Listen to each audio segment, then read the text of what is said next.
All Muslims, we consider that God has given us the intellect, reason and senses. Let's get The word yudillu man yasha wa yahdi man yasha is where he's leaving people from receiving guidance.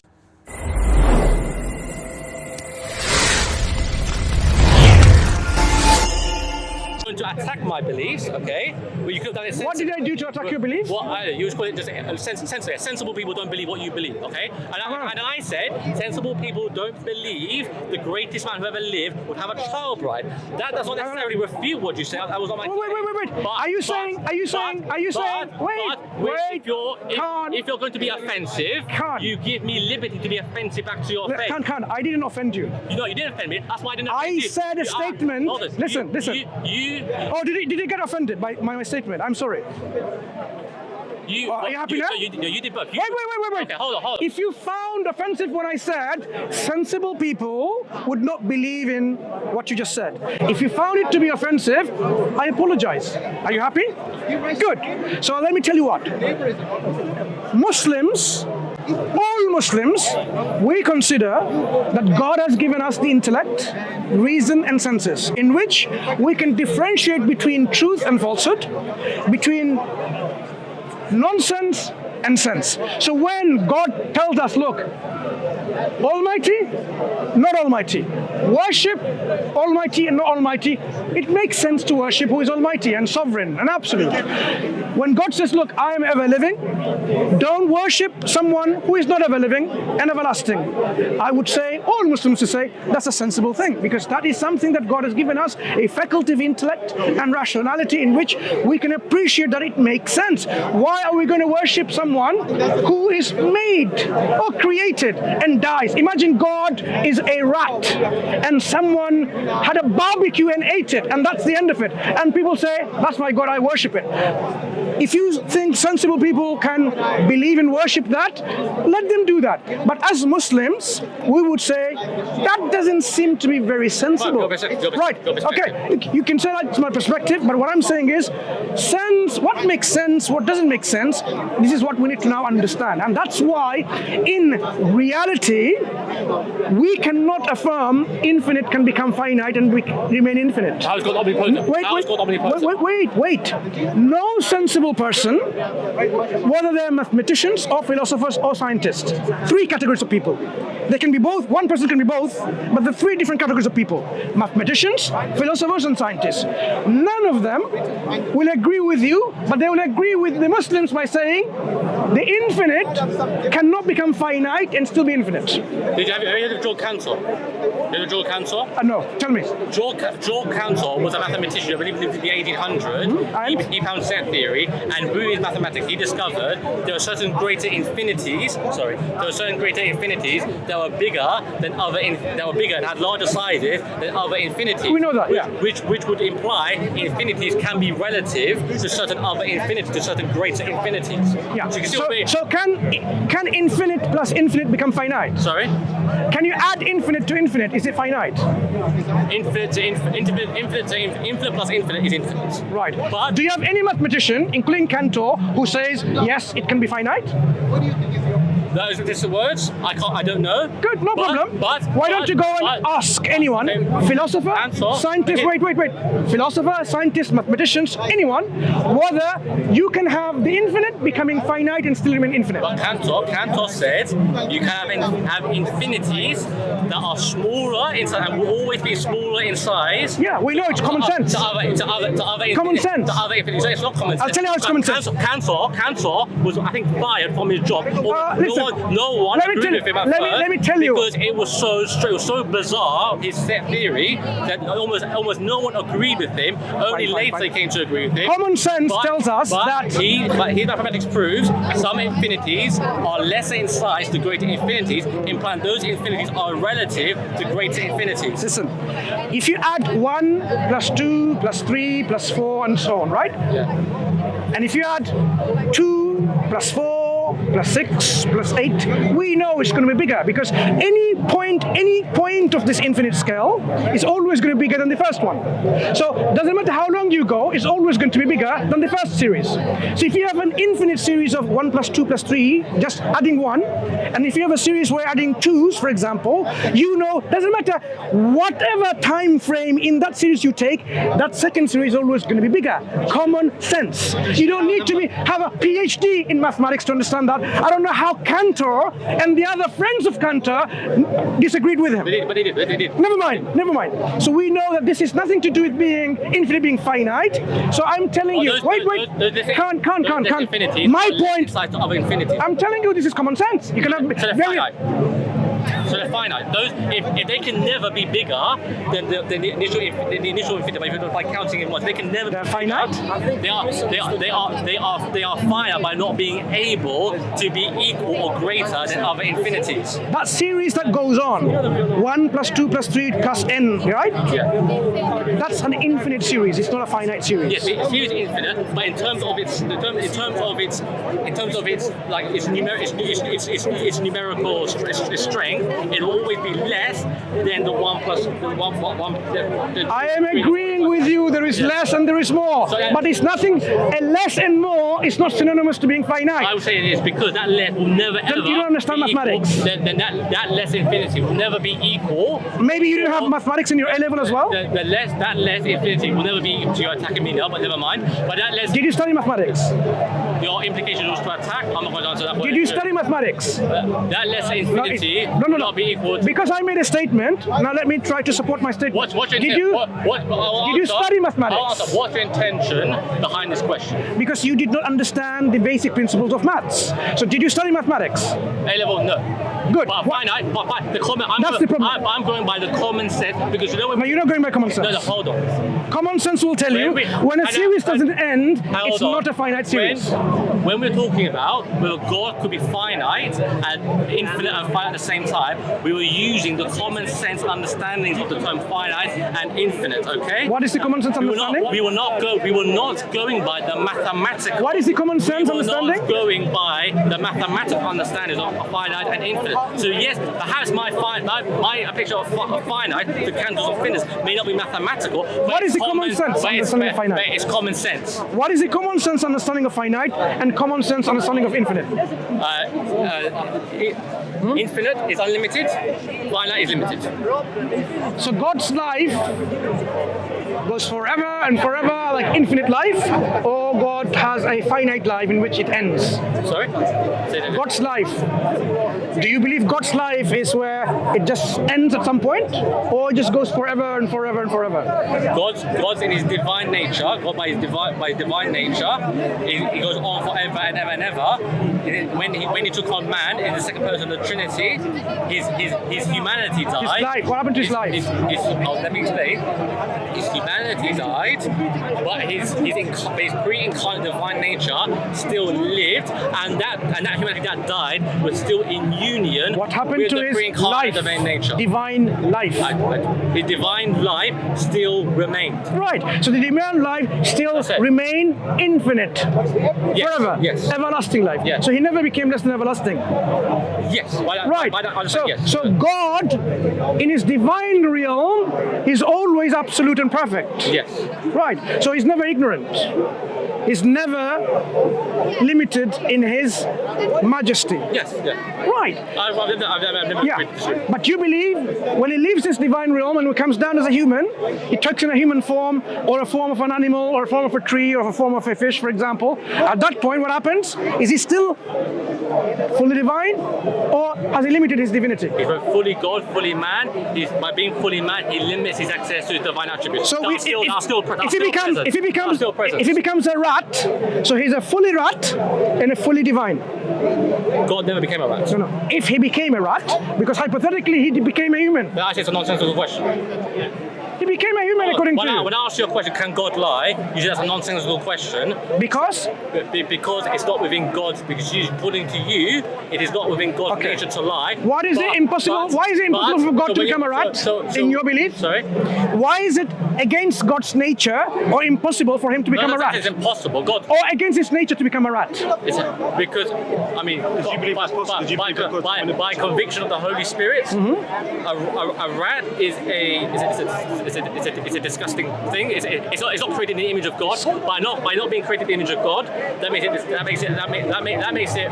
Yeah, compared to that, it's disgusting. Obviously, none of God's creation is truly disgusting. Is it possible? But relative to being created in the image of God, it is disgusting. Hence, God will not become a rat. So God looks like you? Sorry? God was a man. No. Before God became a man, does he look like you? No. You're misunderstanding what my image. Does he look like a rat or does he look like you? I want to understand. You're misunderstanding the image of God. Clarify. We don't mean God looks like us. So, does God look like a rat or does God look like a man? God only became a man in Jesus. No, before he became a man, how does he look like? We don't. So why can he not become a man? Sorry, God did become a man. Sorry, I meant to say, why did he not become a rat? Because there's no point to it. If there was a point, he could become a rat. But there is no point. So Hindus could be right. They're not wrong.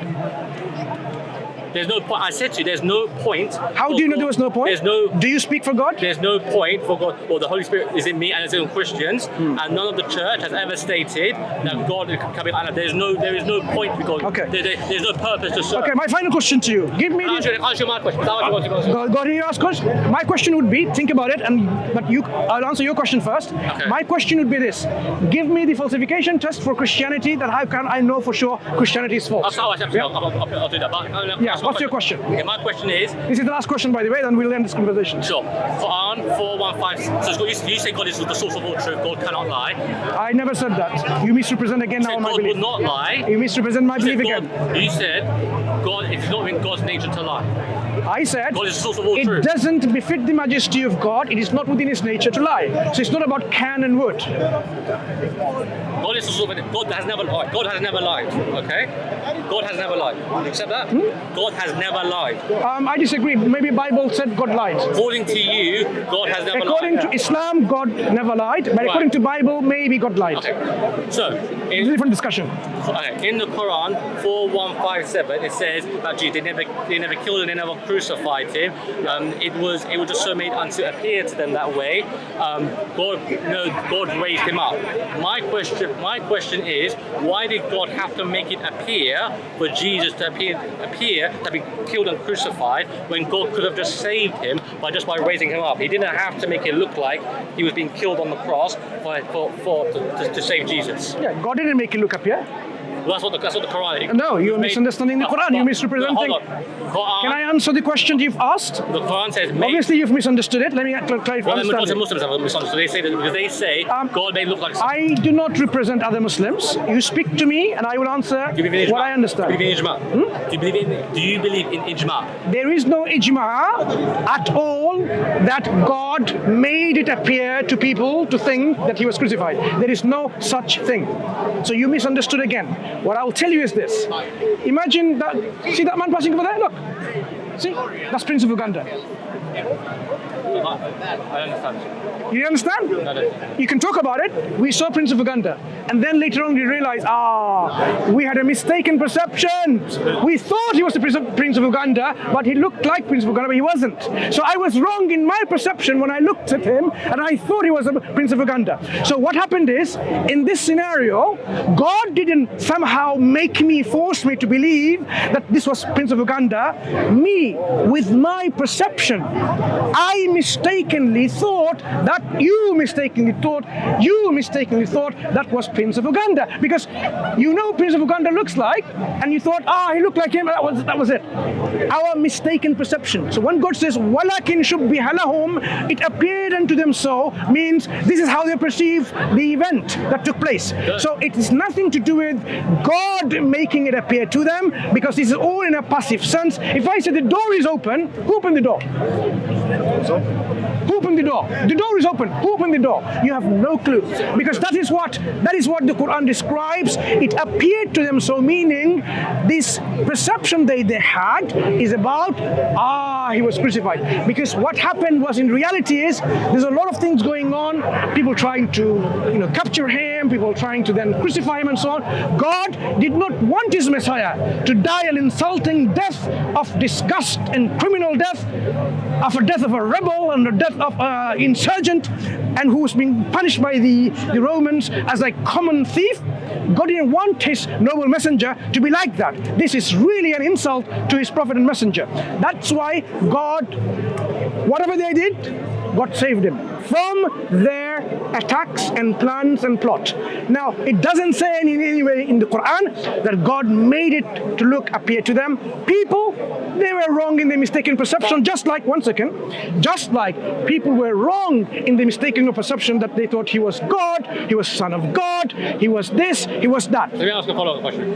The Quran 3:54 says, Quran what? The Quran, chapter 3, Surah 3, verse 54 says they plotted, and Allah also plotted, and God is the best of the plotters. Now the Arabic here is Khayrul Makirin, okay? Word Makirin, and the root word is Makr. Ibn al-Qayyim says the word Makr involves deception. So God is giving an attribute to himself which involves deception. That's why many Muslims have thought God had someone else on the cross to make it look like Jesus, and hence that person was crucified, and hence people thought that person was Jesus. That's where they got it. They got the idea from the Quran itself. Khayrul Makirin, the best of plotters. It could be also the best of deceivers, but we'll say plot, but that plotting involves deception. Sure. Is this the best you got? Answer the question. Firstly, we're not in a ring here. Just answer the question. Now I'm asking you, if this is the best level of apologetics against criticism against Islam, the Christians have a lot to do in terms of getting... Just answer the question. I am answering. It's not a ring. I am answering, Khan. I am answering. But you say, have you got the best because I think we're in a wrestling match? You're treating it like a wrestling match. The reason I'm telling you is this. Is this the first time I've heard about this? I don't know. Is it the first time you've heard about it? I don't know you. I don't know you. Okay. I don't know you. Is it the first time you've heard about it? Right. So it is a common misconception the Christians and other people bring. Let me answer this question for you. The word makar, to understand what it means, am I going to go to my friend here who is expert in toxicology? But you could go to Ibn al-Qayyim. Wait. Hear me out first, in principle. Expert in toxicology. Am I going to go to my friend here to understand the word, what makar means? Ibn al-Qayyim is perfectly qualified to know the Arabic language. You he's an Islamic misunderstand. scholar. Answer me directly. It's not relevant to the discussion. It is. It's not. It is. Am I going to go to understand the word makar, what it means in the Arabic language, to my friend, a toxicologist, or to my friend who is a mathematician, or whatever you might be? You're creating a false equivalence. Ibn al-Qayyim is one of the most senior Islamic scholars that have ever lived. Listen. One of the greatest Islamic scholars. Respected by many Salafis and Hanbalis who are Muslims at this park. And Ibn al-Qayyim mastered the Arabic language. He says, Islam don't web, give him the... Islam web, Islam web, Listen. So, as I was trying to get from you, in principle, is this. The word, what it means, we don't go to a supposed authority and say that's what it means, unless that person is a linguistic authority himself. So Ibn al-Qayyim al-Jawziyya, rahimahullah, for example, was he a linguist or a lexicographer? Number one. As far as I know, you have to be a master of the Arabic language. Wait, To be an Islamic scholar, you have to master the Arabic language. Ibn al-Qayyim is recognized as an Islamic scholar. Therefore, you have to master the Arabic language. Relax. To understand the meaning of any word in any language, if I'm going to go and choose a person, I have to make myself not committing the logical fallacy of appeal to authority. Number one. Unless... He knows what he's talking about. Unless... Can't be patient. Unless he is an authority. So, if you cannot tell me that he is a linguistic authority, lexicographer, then I have to say, no, he is not the one to go to. Just like I am not going to go to a mathematician or a toxicologist to understand the meaning of an Arabic word called makar. So, it makes sense to go to the Arabic classical dictionaries with the linguistic authorities to know what it means. Have you done that? I have. Have you? No. Right. That's what. Wait. Ibn al-Qayyim, am I correct? To be an Islamic scholar, you have to have mastered the Arabic language. Am I correct in that? Am I correct? Look. Firstly, I am not here to defend or refute Ibn al-Qayyim al-Jawziyya rahimahullah. Wait. You have to master the Arabic language. Yes or no? Harry's response for this. Every doctor on planet Earth, do they know the science of medicine equally? Good. So it's irrelevant if I can do this doctor or that doctor. We are interested in the concept of medicines, medical texts, and so on. In So Islam, can't. Does a scholar, I just told you. scholar have to master the Arabic language? Yes or no? A scholar to be a scholar, of course, it's a requirement to have proficiency and expertise in multiple disciplines, including Arabic language. Did Ibn But al-Qayyim have wait, proficiency I'm in not the Arabic I'm not language? interested in Ibn al-Qayyim. Neither. I am interested in, listen carefully. Whenever we have, okay, let's bring everyone else in so that we understand what we're talking about. If we have a dispute about a particular word in a particular language, do we go to a particular individual or do we go to the linguistic authority and sources like a lexicon of that language? Where do we go when there's a dispute? We go to a lexicon. We go to a mu'jam, a qamus, a dictionary. Someone Wait, who no. has mastered the Arabic language, No. like Ibn al-Qayyim. Not someone who masters. If He mastered it. if that person was a linguistic authority, then yes. Then I ask you then, confirm to me. I'm not going to tell you. You confirm to me. Was he a lexicographer? Number one. Number two, was he a linguistic expert?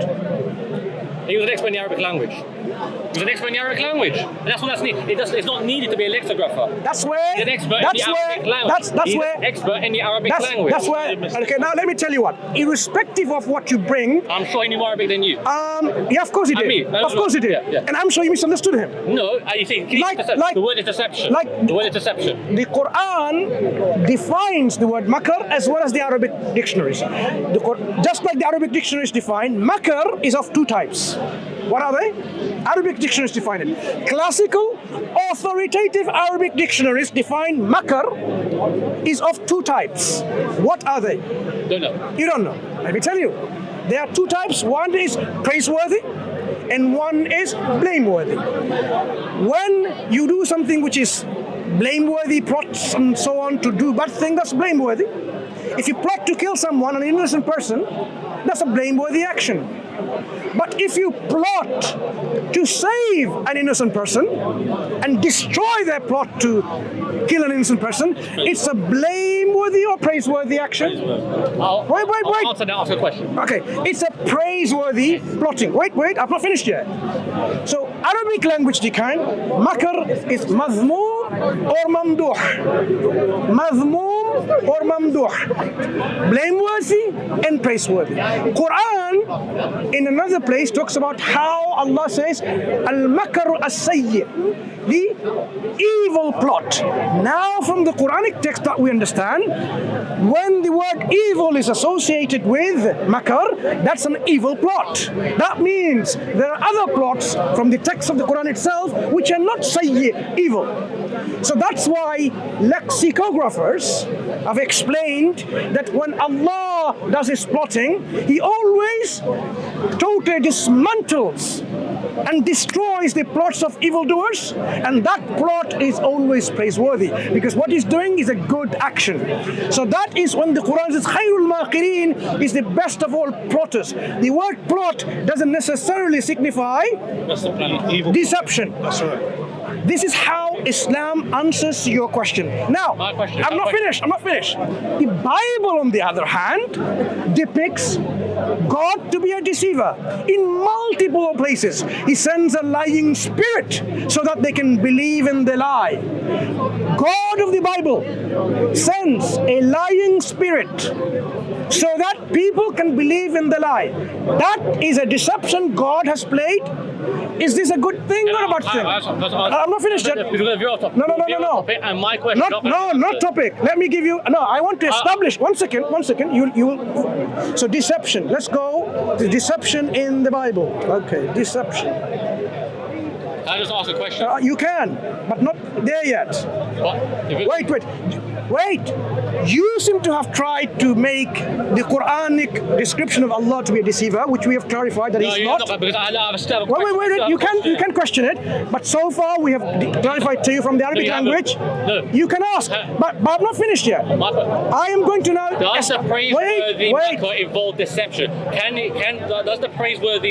It's not deception. There's- It's a plot. It's a plot. Wait. Does the praiseworthy Khan, makkah involve deception? Khan. That's my question. I've already explained to you. Does praiseworthy I have makkah told involve you. deception? I've told you. When Allah uses the word makar, this is a makar, which is a plot, a plan, I a scheme. understand. Wait, a scheme, a plan. It doesn't mean something as evil. And can you give me lexicographers who said the praiseworthy makkah does not involve deception? Wait. A makar, which is a good action, means it's a good plot. I don't need to give a lexicographer saying. You do. Someone could think someone's praise. Something could think. Someone could think. Look, if Arabic language. Someone could think Okay. something was praiseworthy and yet had an element of deception in it. Hang on. Someone could. So, What? MI5, MI6. You could What? praise them, but you would still Where is praise them. the deception? Where is deception? Okay, give me an example of a deception Allah has done in the Quran. An example of a deception. Okay, that's for example, Jesus being made to look like he was killed and crucified. Already clarified. Do you have a? Can I just Jesus is made to appear like he was killed and crucified. Quran 3:5-4 says, God is Khairul Makirin, the best of the Makirin. Okay. Ibn al-Qayyim said that Stop. that He's not makkah gonna help you. involves deception. He's not gonna help you. And you said there are two types of deception. You said there was the praiseworthy I didn't say makkah. deception. Stop. Makkah. Hey, the praiseworthy makkah and the non-praiseworthy makkah. Yeah. Okay. The praiseworthy makkah essentially is a scheme to destroy something evil. That's what you said. No. You misunderstood again. You're not listening. You're not paying attention. You said something. You are not paying attention. Let me clarify to you. You're not paying attention. I want a lexicographer who says the praiseworthy makkah does not involve deception. I want that. Yeah, sure. Here, read it. Okay. This is signifying God recompense or requited for the practicing of defeat or practicing deceit, or signifies God granting a man respite or delay and enabling him to publish his worldly gains so as to bring upon himself the punishment due to his evil actions. God's causing his trials to befall his enemies exclusively with his friends, or he's taking men by little and little so that they do not reckon upon it, bestowing upon them renewed factors for art of obedience, which are imagined to be accepted, whereas they are rejected. Did you hear the deception there at all? Sorry? Did you find anything deception? Did it ring? Did it bell in your ears? There's about deception? Is that talking about praiseworthy deception? Is that sorry, praiseworthy makkah? Praiseworthy makkah. Praiseworthy makkah. Respite or delay. What does that do? Sorry? Signifying God granting a man respite or delay. Do you know what those mean? Respite, delay. Okay. What does that do with deceit? Sorry? It has nothing to do with deception and deceit. Delaying an action or respite, giving someone respite, circumventing an action. What does that have to do with deceit? Okay, so you're saying me there are elements when the makkah is used, Yeah. and it does not imply deceit. That's what you're saying. Let me ask you a question. That's what you're saying. Let me ask you a question. That's what you're saying. Is that what you're saying? Yeah, okay, let me ask you a question. I'll accept. I'll accept. That's what you're saying. I'll accept. Okay, when I say the phrase bad malevolence, is the word bad there like describing anything to do with malevolence? Is it necessary there for me to say, he is a bad malevolent person? Or could I have just said he's a malevolent You person? could just say he's a malevolent person. Okay, so the word bad is not necessary there. Yeah. So when God says makruh say, if makruh is inherently evil, why would God mention time? Emphasis. Could be, there is So emphasis. bad malevolence, emphasis. Right. Now you're going to change back again. Bad malevolence No, is I emphasis. said it's not necessary. It's not But you necessary. can still use it for emphasis. Really? Yes, absolutely. Makruh say Absolutely. bad, no, you're not saying bad malevolence. Yeah. What is malevolence? You can use it for emphasis. What is malevolence? Malevolence is something evil you've got. How are you going to emphasize malevolence if bad is on a lesser degree than If malevolence? you want to describe something as evil as malevolent, you can do that by saying malevolent. You don't need to say bad malevolent. But you could, if you wanted to, say bad malevolent for the sake of emphasis. That's fine. Do you know how to emphasize something? You don't use a word of a lesser degree to emphasize something of a greater degree. You can't just say bad malevolence when malevolent is inherently more severe, more significant than the word bad. Do you follow? Unnecessary. It's Okay. frivolous. Okay, and how is matter? Do you agree that bad malevolence is a completely frivolous term? Yeah? And No, malevolence... no, it's not completely different. It can be emphasis. It can be casually. emphasis. You're just casually talking, and you just say it's really badly malevolent, right? Yeah. I'm talking about bad describing malevolence. Makr as sayyi is describing makr, the noun. Sayyi, the adjective, is describing makr, the noun. So when I say malevolence as a noun, can I describe it as bad and add anything to it? You can use that for emphasis. Emphasis. It may not be effective. It may not be an effective use of emphasis. I agree. Busy today. But if you're just casually talking, you use the word bad emphasis for malevolence. You can say that. Do you believe emphasis. God is wise? Sorry. If God is wise, why would He describe makr, which So is... that's me assuming that God. That's just me assuming. That's me. What's you assuming God is wise? That would be listen. assuming God actually wrote the Quran. Okay, no. Which is an assumption I don't Even- necessarily hold to. Okay, let's assume God is wise. Yeah? Same your Bible, God is wise. Why would God, let's say makr says, let's say the same God wrote the Quran. Why would He write makr as sayyid, describing makr? If it's inherently bad, why would He say... Imagine that was... I can't get into the. I can't get. His example is, imagine that Quran was actually the Bible in Arabic, right? And he actually said makr as-sayyi. You as a Christian would consider like, it doesn't make sense to describe makr as-sayyi if makr itself was evil. But you could use it for emphasis. No. Yes, you could. Yes, you could. Absolutely, you could. Of course, you could. You just said it won't be an effective emphasis. But You believe the God of the Bible is wise, But right? it's still emphasis. But it's still You believe the God of the Bible is wise. Yes, I don't What say wisdom... that's nothing to do with our discussion, though. Okay, we're talking about the Quran That here. It's important. You It's just relevant. said effective emphasis.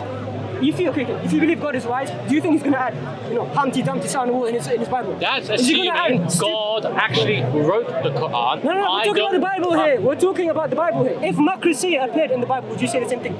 I would say that was the way men wrote because When men wrote. our Bible is not like your Quran. You believe your Quran is a literal dictated word of Allah, letter by letter, word by word, letter by completely Allah, no human interference. That's the Islamic belief. That's not what we Christians hold equivalent about the Bible. We say the books of the Bible were written by men under the inspiration, under the guidance of the Holy Spirit. Okay, so if say John or Mark wrote something that was maybe ineffective in a literary sense, that's okay. They were human.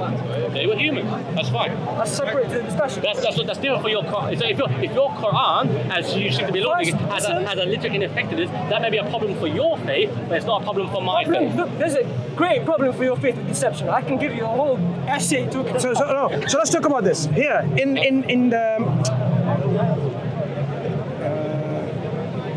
Let me just go back again.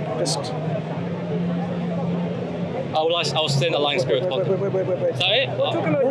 I'll accept it. I'll send a lying spirit upon them. lying spirit. He deceived Jerusalem into slitting their throats. Did the biblical God deceive?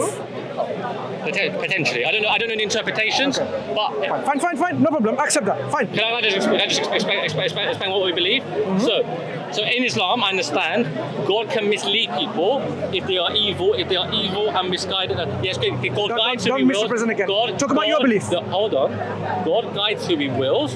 God misguides. No, He leaves them to misguide who He wills. He increases their misguidance. No, He leaves them, and they can be misguided even more because of their It persistence. says God increases their misguidance. Yeah, but that's the rule. No, God is not actively misguiding them. It's an equation they're following. If you persist on these kind of things, you'll be more and more misguided. But God, is God misguided? Look. It's God misguided. You're missing. No. I'm not gonna say yes. Okay, yes. Let me clarify. No, can't. No, it's not. We don't. We say, look, when a murderer commits a murder, he could not have murdered unless God willed it. But does that mean God is responsible for that action? Of course not. But God allowed it to happen. So that's why if God attributes that misguidance to Himself, that God doesn't attribute misguidance to Himself. Can we get the first? Can we get that? Let's get the word "yudillu man yasha wa yahdi man yasha" is where He's leaving people from receiving guidance. Can you see the Arabic? Can you see the Arabic? I just told you the Arabic. Please say it again. يُضِلُّ مَن يَشَاءُ وَيَهْدِي مَن يَشَاءُ. Okay? So this يُضِلُّ, that he is the one causing someone in their dalala, Right. is because of God is their... causing it. So God is causing No, it. God is ultimately responsible. That's what I'm saying. For everything that happens, nothing, not even a single atom can move unless God wills it. So this is within the will. This is his will of the kainat, of the what's it called, the kauniya. I mean, That's fine. Yeah, Fine, fine. universal will. Fine. But when you have God actively deceiving someone, to be deceived and misled, huge difference. There's no difference. There is Huge difference. There is a difference. There is a difference. Look, There is no difference. There is no difference. Okay. Stop. One second. May I say something? One second. The reason why... If there was no difference, and you have that in the Bible, why did you even bring this verse up? It's irrelevant. Right, exactly. Shall I tell you Subhanallah. what? Should I tell you? Can I answer? Yeah, tell me. That's the question was, because as you know, Jesus' crucifixion, right? His death and his crucifixion is an important aspect of Christian theology, right? Yeah. It's a necessary aspect of atonement theology. If Jesus did not die and he was not killed, we could not have an atonement theology. Okay? Yeah, that's a big deal for you. Right. So if Allah contributed to that deception that there was no crucifixion, there was no resurrection, but Allah contributed to the deception that was, Allah is impartially responsible for a Christian heresy, for a Christian false belief that is leading men away from God. That's the problem I have. Khan, what you didn't think about it, you formulated an argument. What do you think? You equally believe God deceived the Jewish people in not accepting Christ, and they wanted to kill him or got him killed and crucified, so he purposely deceived them, the whole of the Jewish people, whole of the atheist people, all of the Hindus, every single people other than the Christian, he deceived them. Did God create? Was God? One second. Was God creating?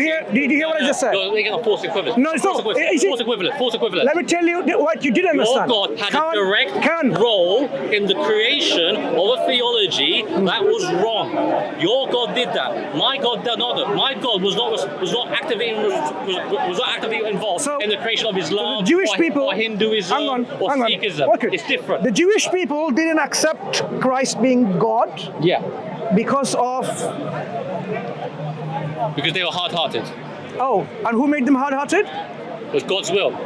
So God made them hard-hearted. So he deceived them. God, was their own choice. With their own choice. So with their own choice. By God's permission. Permission. With God's permission, with their own choice, God deceived them. By God's permission. Game's over. No, it's not game over. Game is over. Excuse me. Don't interrupt me, please. Okay.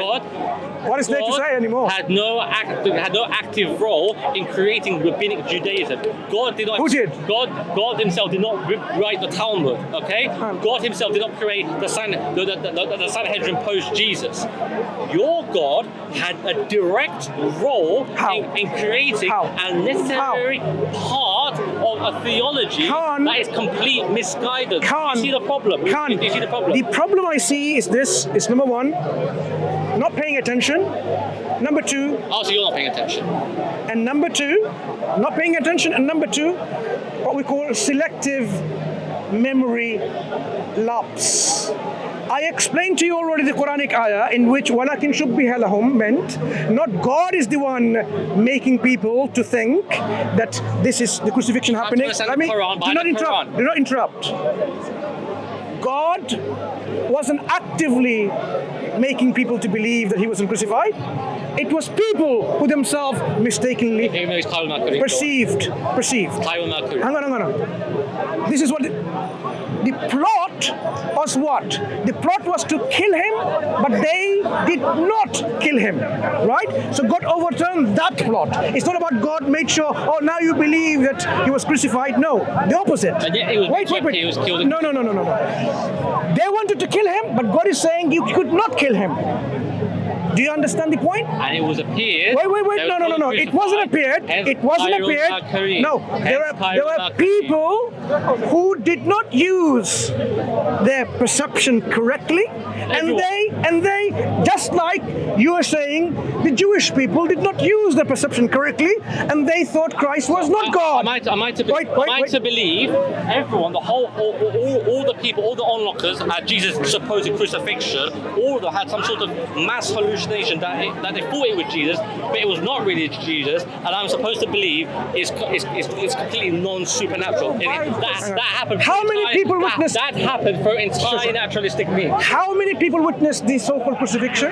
There was Mary Magdalene, there was Mary, the mother of Joseph, there was... One, two... But there was also a whole crowd. We don't know all their names. There was also a whole... Who do you know? There was a whole... No, the people who know. Whole crowd, irrelevant. Very irrelevant. There was a whole... Very John the Apostle. Three. There was a whole... Three. There was a whole... No, go on, start naming them. Three. A whole crowd. Listen, You said the whole of crowd. I listened to crowd. Yeah, the whole What crowd. you have instead, what you have is you just are able to name me three, Joseph Arimathea. four, The centurion. so five. That's it. So five people. Wait. The two who didn't break his legs. The two Roman soldiers who didn't break his legs because they thought he was killed. 6, 7. 7 people. So 7 people saw. And a crowd as well. Who are the crowds? I don't know the names, but the crowd existed. Forget them. There was a crowd. So you cannot rely. Look, you cannot rely on. A crowd was an entire crowd. You cannot rely. You cannot. Doesn't matter. I don't know the names. Khan, They were there. Khan. And they thought Jesus Khan, was listen. crucified when he was not really being crucified. Khan. Robert. Excuse me. On the point about Khan, ignore the heckler because the conversation will be over. I don't entertain any hecklers. Toxic hecklers. Now, Not a question. if you ask him for any event in Muhammad's life, Are you listening? supposedly his Good. sermon. So ignore all of this toxic heckling. So hear me what I'm saying. There only be 5 people. There were large number of people that believed Christ didn't get crucified, and Name my name. because of such a Name my belief name. system. Name me the first century. Name me something in the first century. Wait a second. Because of such a belief which disseminated to the people, your church fathers, like Irenaeus, like Origen. Wait. Irenaeus, in particular example, Irenaeus, he was so concerned, he wanted to make sure that the people do not fall into the belief of accepting Christ did not get physically crucified. So he wrote a book called Against Heresies. It was so important to write that because if people did not, imagine if only 5 people believed he got crucified. Wait. If 5 people believed he didn't get crucified, do you think the church fathers needs to write books about it, like, oh, Christ didn't get crucified? They would. No. If it became popular, hold on. If it became popular in the 2nd century, If it became, but in the 1st century, good. in the 1st century, there is Well no done. evidence of anyone believing Jesus wasn't crucified. Well done to you. Your 2nd century is an anachronistic belief. It's a later development. It has no relevance to the 1st century. Khan, understand the historical process better. I'll tell you how. The 1st century, everyone believed Jesus was killed and crucified. That's consensus. In the 2nd century, because of Gnostic beliefs, listen, Khan. that's why it became a dispute. Listen, Khan. The historical process of how belief forms is it starts with a few number of people and then it spreads. Just like the Trinitarian belief system. Jesus, go baptize them in the name of the Father and of the Son and of the Holy Ghost. Matthew 28:19. If you bothered to read the historical beliefs of the first 300 to 400 years of Christianity, you would have known there are Christians who believe God, two gods. Name them. The Gnostics are not relevant. The Gnostics are not relevant to mainstream Christianity. Listen to me. The Gnostics don't believe in the Gospel of Matthew. That's why they When Muhammad died, Can't listen. believe that a guy called Muslim. If you bothered to read, ignore the toxic hecklers. If you bothered to read scholarship, I've read the Nag Hammadi Gnostic scriptures. Have you? I've read all the Nag Hammadi Gnostic scriptures. Have you? Listen to me. I have. Listen to me. Listen to me. Have you? Listen to I don't me. think you have. Listen to me. Listen to me. I haven't. Good. Listen to me. Experts within the first 400 years of Christianity, their beliefs, their scripture, we have scholarship on this. The scholars have said, Lost Christianity is a book by Bert Ehrman. I've read it.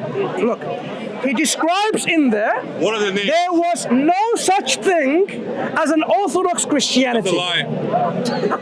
Have you read the book? I've read it, but I don't Good, remember, good. I don't remember every word. I don't remember every word. Good. It's been years ago. Wait, have you read Can, because you have read it. Tell me like I don't- 10 times. Because you and I have read it, because both of us read it. Okay. Next time when you come, remind your friend, ignorant friend, Mansur, how That- many chapters are in the book? that whether Mansur. lost Christianity described within this monograph of this book that there was such thing as called an Orthodox Christianity. In fact, the thesis of this book is there was no Orthodox Fine, Christianity. fine. That doesn't mean Fine, it's right. Doesn't mean it's right. Though. No, Doesn't mean it's what I'm right. saying is, scholarship is saying this. You can accept that or you can disregard that. That's up to you. We have a scholarship on this issue in which you have scholars are saying By the way, this was so fluid, also says, like, so fluid. Christianity is so fluid. There's so many multiple Tell me coexisting Christianities, Tell me 5 times right? then. It's like me saying Like it's this. like me saying with Islam, which you have the Alavis, you have the Ismailis, It's like you you have the saying Ibn Qayyim said Makkah is Zaydis, you have the sick. Salafis, you have the Hanafis. Therefore, Islam is so Same disparate. thing. Therefore, maybe the core beliefs of Islam that Muhammad is the messenger of God is in doubt. It's like me saying that. It's like me saying that. It's like me saying that. Here is the difference. All these things that you mentioned, most of them come much later. But Yes, as these But- sects do. but- They don't come in the first century. I am talking about Bart Ehrman, who One talks person. scholarship. Ibn Qayyim, one person. Scholarship. If you disregard the scholarship and you don't take that as true, meaning historically not fine. correct, No, it's fine. you can find me a scholarship which says otherwise. I will accept that. Craig Evans. Okay, I will. You don't have to accept it's right. I'm saying No. Craig Evans believed there was Orthodox Christianity. Craig Evans believed there was an Orthodox Christianity within the first few centuries of. Which book is it, or article? What was the source? I don't know. Okay, next time you come, give me the source. I will read up on it. Okay, fine. Look, I'm open to evidence, no problem. I can accept that. I can accept being wrong in Christianity because that's your belief, not mine. But I am saying within the first few hundred years of Christianity, scholarship like Bart Ehrman, an expert who has said there are so many competing, hear me the word, competing names? Christianities. You haven't read it, go and read it. So now, Tell me how many chapters it has, how many Christians there were. Go ahead, tell me. so now, these Christianities, some of them flourished, some of them didn't. which ones? What happened was, as political entity came to regulate these Christianities Oh, really? through a The canonization of the Bible had nothing to do with politics. The canonization look, of the New Testament had I nothing am to do not. with political. I am not talking about canonization. But that's a part. I that's a am key part- talking about. that's a key part of Orthodox Christianity, Listen. and it had nothing to do with the Roman state. Khan, I am only telling you what I've understood from Lost Christianity, this monograph, read it again. by Read the book. Bart Ehrman. Look. It's all on camera. If you find that I've been talking untrue, incorrect, correct me in public, because that will go in public. What I'm saying is Bart Ehrman, this scholar, has said, within these competing Christianities, one form of Christianity became eventually from proto-Orthodox to Orthodox, right? That is like Trinitarian Orthodoxy. That's not true. But there are other belief system competing which believed in so many different things. They believe in two gods, for example. You would, wait. Not Christians. When you have an earlier century, Christians believe in two gods, That's not you would All say Christians It existed wasn't before. earlier, it was later. All Please. Christians existed before you're Gnostics. missing my point. My point is, these Christians had a belief very early on. Some of those How beliefs, Before was even earlier. some of these beliefs about crucifixion, for example, it wasn't just one person belief, like Basilides, right? It wasn't Basilides by himself. Okay, a few others. This belief Were they system, this belief, listen, scholarship are saying, telling us, Okay, which the so Christians forget don't the know answers about. and go for Christian, Okay. toxic, hecklers and evangelists I see. don't know about this. Well, they need to what learn the that. Bible says, The scholarship Christ say, will be crucified. so So when where's the people believed in, certain group of people believed in, Like I said, historical scholars, but Bart Ehrman and other historical scholars would say You're it's not a letting fact- me finish. It's a fact that Jesus was crucified. You're not- Come back to that. you're not letting me finish. I am saying Come back to that. the belief believed that Christ wasn't crucified, it then formed and it became disseminating to a form that it became so worrying to your early church fathers that they had to write books against heresies because they considered that to be a heresy. That's fine. It is reported in many books. Wait. Don't take those books seriously. Historians don't take those views seriously. All historians, like the vast majority of historians, Don't take the what? Don't take the Gnostic view, Jesus wasn't really crucified seriously. We are talking about the vast majority of historians, here, included, Jesus was really crucified. He was killed. Do you know why he believes that? Because all the historical evidence says it. No. Yes. Because he's a methodological naturalist. I disagree. Okay. Who in the first Fine. century? You know what? Who in the first century? One second. Does he believe resurrection is a historical truth? Of course not. Why not? Did it not happen? No, but that's irrelevant to why he believes No. the crucifixion. The reason why he believes the crucifixion is a reality is different from why he doesn't believe in the resurrection. The reason why Bart Ehrman believes the crucifixion is all the first century sources say, including non-Christian sources like Josephus, even non-Christians say it. That's why. Now try to best respond to a criticism that's levied against you now. The resurrection happened within the 2nd century of I think you might want to. the resurrection of Christ. Yeah. Did it happen in the 3rd century? First century. So we're talking about a supposed historical event from the 1st century. Bart Ehrman, does he consider it to be historically true? Of course not. Of course not. Why not? Atheist naturalist, nothing to do. Look at that. Nothing to do. Well, that's nothing to do why he believes the crucifixion. Wait. We're not talking about crucifixion. But yeah, it's irrelevant. Why he believes the crucifixion is a reality has nothing to do with his atheism. The reason why, if you want to read the historical Jesus series, is because everyone in the 1st century agreed Jesus was crucified. Not just Christians, non-Christians. I find it strange the way you respond. Well, this historian, a Roman Jewish historian, the Messenian historian, Josephus, not even a Christian, said Jesus was killed by crucifixion. Tacitus, Jesus was killed by crucifixion. Threw Bart Ehrman, the historian, under the bus. No, I didn't. When I'm just saying his reason for Excuse accepting me. crucifixion is Excuse not me. the same reason why he doesn't accept the resurrection. Khan, hear me out. But it's okay. You threw Let me Bart Ehrman under the bus when it comes to the historicity of resurrection. I can't hear any point. Talk louder. You threw him under the bus. You disregard him. Yeah, no. Yeah. Why do you disregard him? Because you say because of his theological bias, which is not theological bias, really, but because of his what? his atheist bias. That's his theology. He doesn't believe in That's his belief. Right. I am saying because of his theological bias, the same bias of methodological naturalism, in which it has no room for miracles. That's why he cannot accept that God saved him by a miracle. He believes in a crucifixion, which is a natural thing. What people, when they're put on the cross, you can believe. Do you now see the problem? You can believe Jesus wasn't really crucified, he wasn't really killed without him being raised alive in heaven. Bart Ehrman couldn't believe he wasn't really crucified and just went to India. Why doesn't Bart Ehrman believe he was raised up? Sorry? That's got nothing to do why he believes in the crucifixion. No. That's a separate. I'm not interested in crucifixion. You should I'm be. interested in historical events. You should be. You pick and choose historical events. You should be. Do you see the problem? No, Do you see your problem? You telling you. pick and choose historical event whichever it suits you. I am telling you. That is not being very rigorous. I'm telling you. That's not being very historical rigorous. consensus accepts Jesus was killed by crucifixion and Jesus was and he was buried. Is there a historical crucifixion? Islam's counter. It didn't really happen. Is there a historical consensus for resurrection? So the colonists. Is there a historical consensus for resurrection? I'm going to say No. Right. So it didn't happen. In fact, so well. no. Good. No, hold on, that's different. Those who would say we don't believe in the resurrection, like Bart Ehrman, would not say it factually did not. We know for sure it did not. Which occur. historians believe resurrection is a historical truth? Hold hold on. Let me tell you something. Those historians who dispute the historicity of the resurrection are not saying we are sure it didn't happen. They're not saying that. We're just saying they are just saying to us it is not the most likely scenario. But they're not saying we are not sure it happened. With the crucifixion, they are saying we are sure it happened. You see? Absolutely not. Yes, it is. Historians never can be sure about anything. They say, as sure as you can be. No, as sure as you can be. As we realize, look, with no disrespect, when it comes to logic, for your understanding, when it comes to maths, when it comes to even historical scrutiny, I mean, I seriously encourage you. No, I seriously encourage you to read up a little bit more. Of course.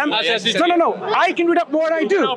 But what I'm saying is, I personally find you need to read out a little bit more than I need to. Why I'm saying is this. I don't think that comes from his arrogance. Look, it's not arrogance. It's just a humble request. Okay? I apologize if you get offended. It's a humble request. What I'm saying is this. There is no historical truth from a historian. All they say, this is most likely to happen. It's all about probabilities. Wait. No, they cannot be sure about it. There is no surety. No. Are you sure Hitler existed? Okay. Are you sure Hitler existed? No. It's okay. Why are you getting involved? Are you sure Hitler existed? Okay. Are you sure? Nice talking to you. Are you sure Hitler existed?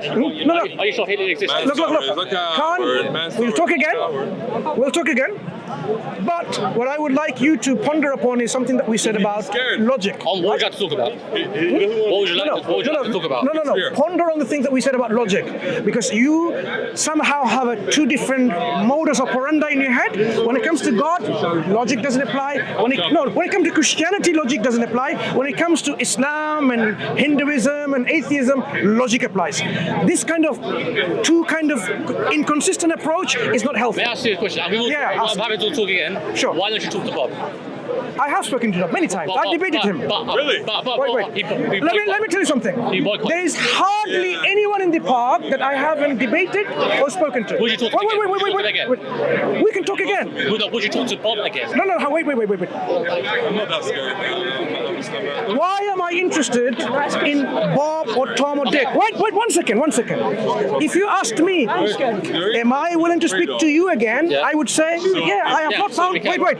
I have not found you toxic, heckler, and so on and so forth. Even though a little bit irrational, that can be fixed, no problem.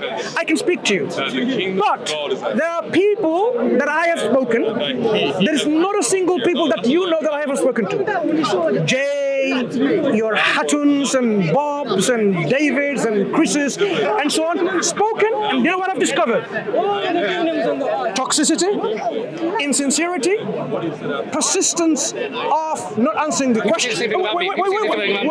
Wait. When I speak about them that you asked me to tell you why, let me tell you why. These people, for example, if somebody says, tell me about Islam or this and that, if they want to know, I can tell you all about it as much as I know, right? Example. But if you come to me and say, I want to debate you on this. Now, debating is a whole different ballgame, in which debating means two different interlocutors trying to establish of a truth claim of something, for or against or something like that, right? There's a proposition for or against it for a motion, for example, in university debates.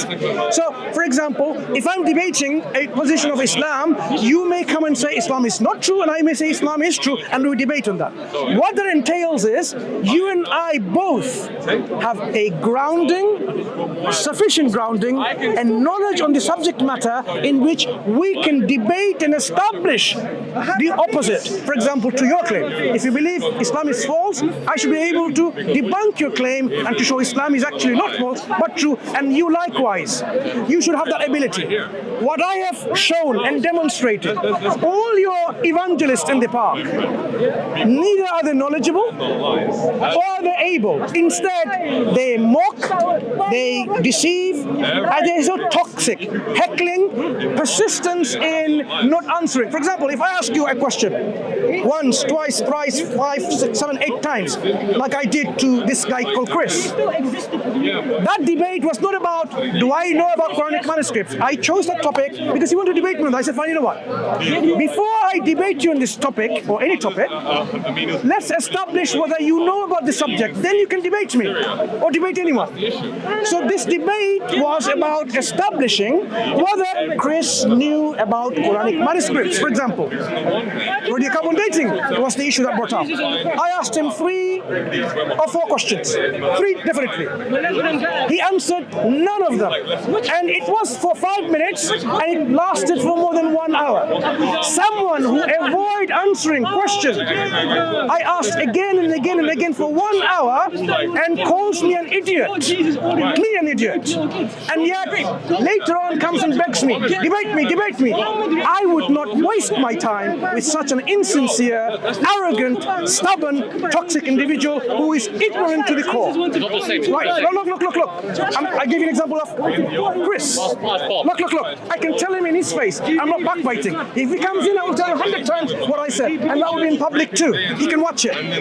That is the reason why we try, once we establish someone is like a brick wall, but a toxic one which slimes of dirt and filth comes out of it, you don't want to even touch it or talk to it. I can talk to you as long as I know you are not like that. The moment I discover someone is such of a nature, I'm not going to waste my time, I'm not going to waste my breath, I'm not going to waste my energy to people who are like that. So I decided to boycott many of those toxic hecklers because they don't add anything to a fruitful, well-mannered conversation where people can learn from each other. Because debates meant to exchange and learn from this, right?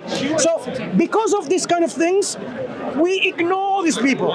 Now, because of our ignoring them, they think, oh, there you go, Muslims are coward running away. Yeah, die in your rage, right? Because we will not engage with you as we have done. So if someone is knowledgeable, in fact, I've been telling all along, if you know someone very knowledgeable, you're academics, bring them along, we'll have a discussion. No problem. We are always open to, I am not going and seeking, this is a Christian who is so gullible, doesn't know. No.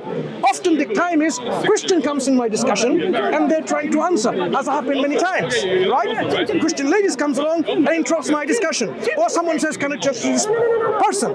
I am not willingly going there, but I can initiate a discussion with anyone. If I find they don't know, I'm going to bombard them with saying, okay, you're a professor. I'm not going to misrepresent them. What we wish, atheists, you would see, we talk about with atheists and agnostics, even though they're professors, even though our students of philosophy, we prefer to speak to people of knowledge because that's where a fruitful discussion can take place. We prefer to speak with people who have sense and understanding on the subject matter. That's why we expect people in Speaker's Corner to come with your credentials if you have. For example, do you know Joshua Sijuwaide? He obtained his PhD in Trinity. We spoke with him, we arranged a debate with him online with Jake, the Muslim metaphysician, for example. Why were we able to do that? Because we are willing to take your best. Yeah, that is it. But if we find someone who is not worth of speaking to, that's when we stop speaking. It's not that I have not spoken to Bob. It's not that I have not spoken to this guy, David, and so on and so on. You can find ample videos, but I stop speaking the moment I realize they're not worth speaking to. If I find there is something, for example, you have not, even though you give an example that I didn't feel offended. So far, I haven't found you such a toxic heckler, for example, that you had a discussion and we disagreed with many things. You might agree or you might disagree. I can have a discussion with you. But the moment I discover that you are like them, you know what's going to happen? I will say, sorry, I can't have a conversation with you anymore. That's the natural course with Muslim speakers in this part.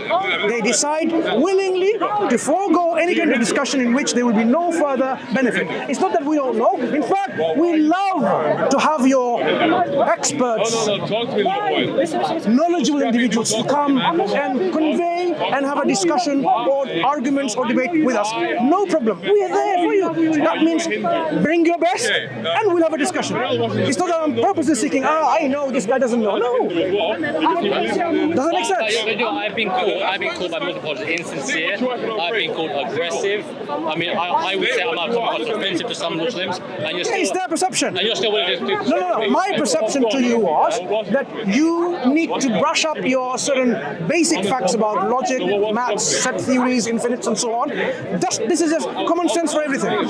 If you find offensive that I'm giving you even the suggestion, I apologize. But I don't find it offensive. No problem. Would you agree to have like a fruitful discussion? You don't have to necessarily be a complete expert on the... You don't need to be an expert. You need to have sufficient knowledge on the subject. But if someone doesn't have a sufficient knowledge, if I get any one of these people that you try to, and if I ask them say about 5 questions on the subject, the probability is they will get 5 of them wrong, just on this subject matter, on Islam. That's why we've given up. There is no hope in them anymore. That is why it's important that Christianity, evangelical Christianity, if they really want to have their stay and some say within the apologetic scene within multi-faith, for example, they need to step up with their knowledge and bring people who are knowledgeable and people who are interactable. Yeah? Take care. I want you to come over here and talk to me. You can.